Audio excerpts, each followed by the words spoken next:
Hey guys, Patrick Johnston, managing broker, co-owner of Go Dominican Life, your real estate company right here in beautiful República Dominicana. Okay, so here I want to talk about a few things that are important now that you've chosen to work with us to help you secure your accommodation, condo, villa, etc., investment property, whatever you're looking for. The next thing you need to really look at is what support system do you need here in the Dominican Republic to make sure that your life gets on track. You have to look at us and our company and our brokers on our team to allow you to be a one-stop shop, or allow us to be a one-stop shop for you to set up the 4, 5, 6 things, I call it, that are going to be your main support things for your life as you go from 1.0 to 2.0. So let's start from the top. Number one, you should have a lawyer. A lawyer, a lawyer, a lawyer. And you say, why do I need a lawyer? Everybody eventually needs a lawyer. You're naturally going to have a lawyer for your real estate transaction, or to review if you decide to rent first before your closing date for your purchase. You always want to have a lawyer, because a lawyer should review all your documentation that you're going to sign with anyone. Remember, all legal documents are in Spanish. And for you, if you don't speak Spanish, I don't speak Spanish, I never will sign a document in Spanish without giving it to my lawyer first, just to make sure I'm not, giving my life away as a result of signing a simple contract. Because contracts are contracts. And here in the Dominican Republic, more than almost everywhere, you have to have a legal contract signed and then the document notarized to make it an official document that is binding between two parties. So having a lawyer is essential. To give you an idea, we have the lawyers that we use for all real estate transactions nationwide for our clients, and when we buy personally or for developments, we use Guzman Ariza law firm, because they're almost 100 years old as a law firm, and they're all major cities in the DR and all beach areas. So I use them for that. However, we also have a company lawyer. So if I have to enter in simple agreements, employee contracts, switching title on a motorcycle, buying a car, having that notarized, any small legal things the company may have for representation, to go to like the fiscal, like small claims court, things like that, I have an internal lawyer on a salary that takes care of all that crap I have to deal with, so that I don't have to deal with it.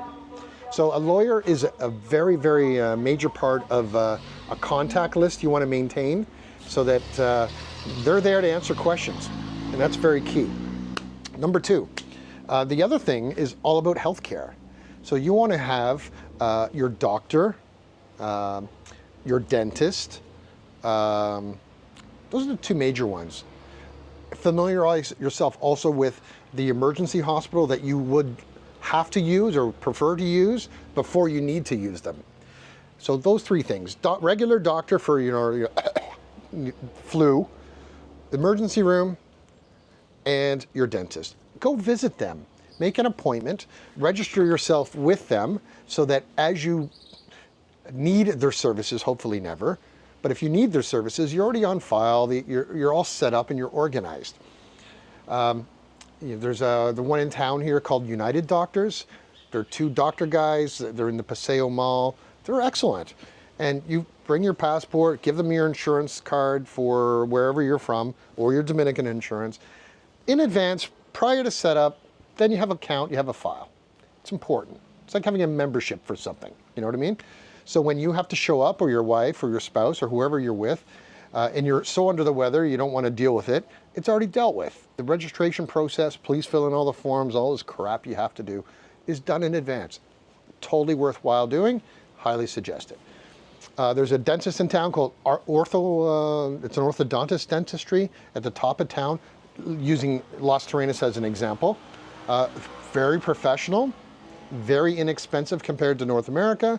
Go visit, register yourself as a client, get their WhatsApp number, and etc. Get organized, so that you can organize your regular 3-month visits and everything you need to do with dentistry. And emergency doctor, emergency hospital, same thing. Go and visit them. Get the main doctor's phone number. That helps.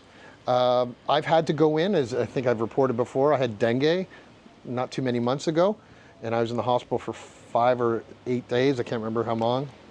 It was enough. But I know the doctor. I've been here 10 years. I've had maybe 3 times I've had to deal with him for various things over 10 years. And at least he knows me, I know him. I can text him on WhatsApp saying, I feel like crap, I'm coming in. They already know about me, have my insurance on file, have all my stuff I need to give them. Great service. So that's very important to do. The next one also in that healthcare world, doctor, dentist, emergency, those 3 things. Next one I want to talk about is insurances.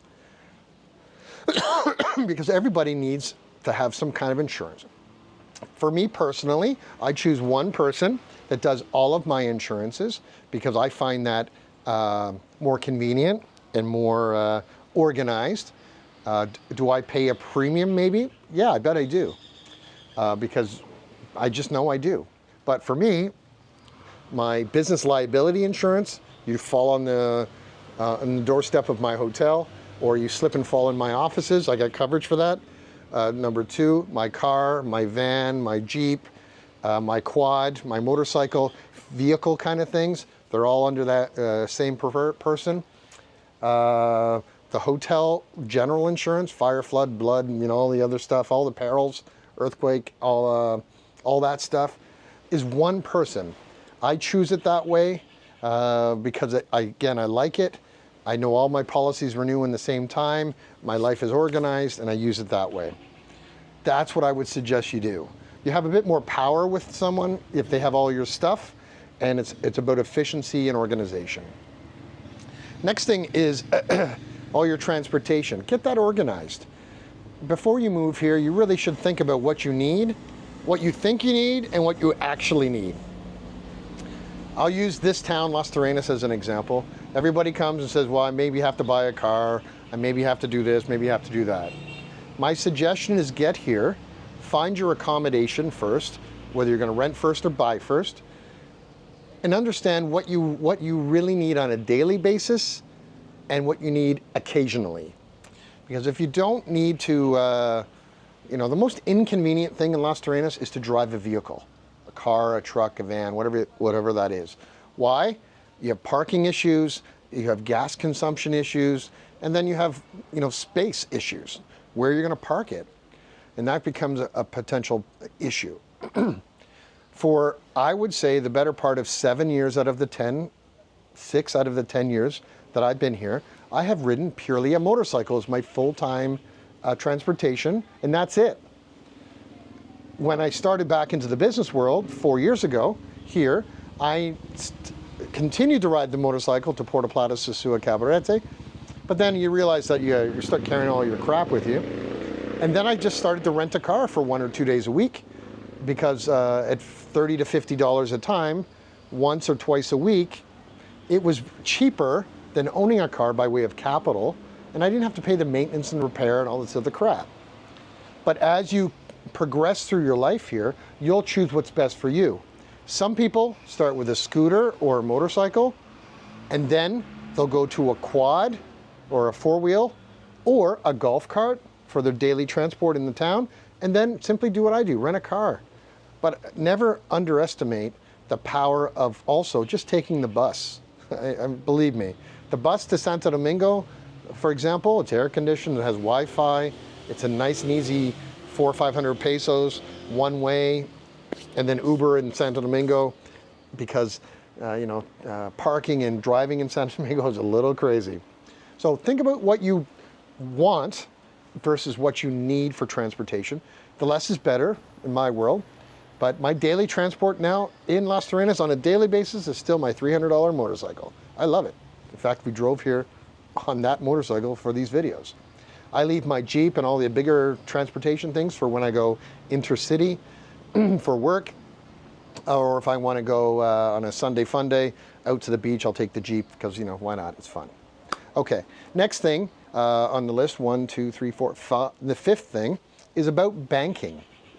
Your banking is important to set up prior to getting here because you need certain documentation to organize with the bank before you get here. So example, I bank with Banco Santa Cruz. Like I said before, I do all my banking with one bank. I do all my insurances with one insurance person for my convenience. That's up to you. However, what you need with banking generally, you need to have 6 to 8 months worth of bank statements from your home bank in Canada and the United States.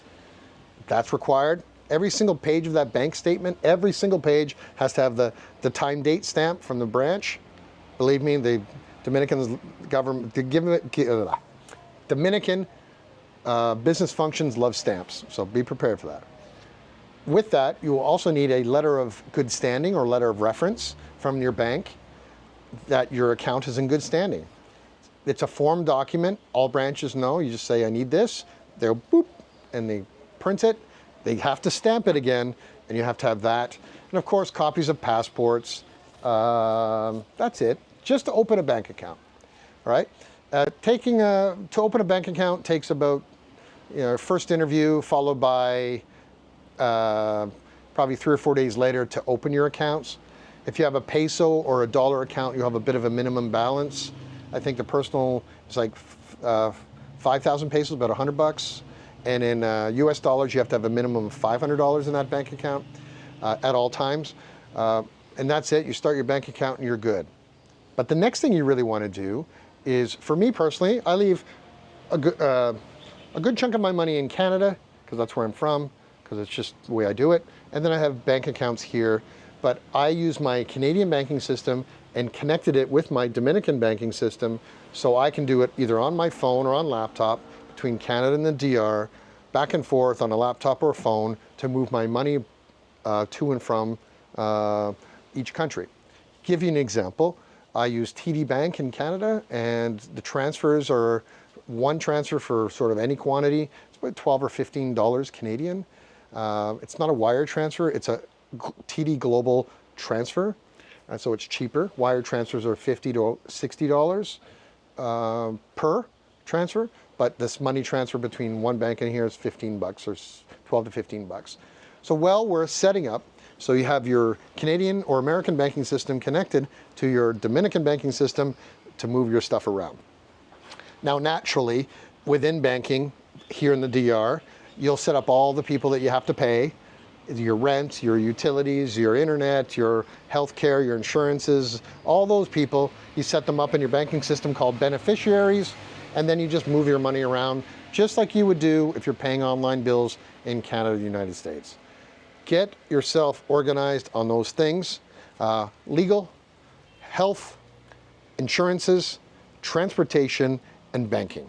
They will make your life a lot easier. Okay, so that's it for now. Don't forget to like us here on YouTube. If you ever need me anytime, Monday to Saturday, 7 a.m. Till 11 p.m., text me at 829-525-1782. We can help you with anything in your real estate world that you need. And of course, share amongst your friends. This video and content is here to help you. So thank you very much for watching. Okay, adios.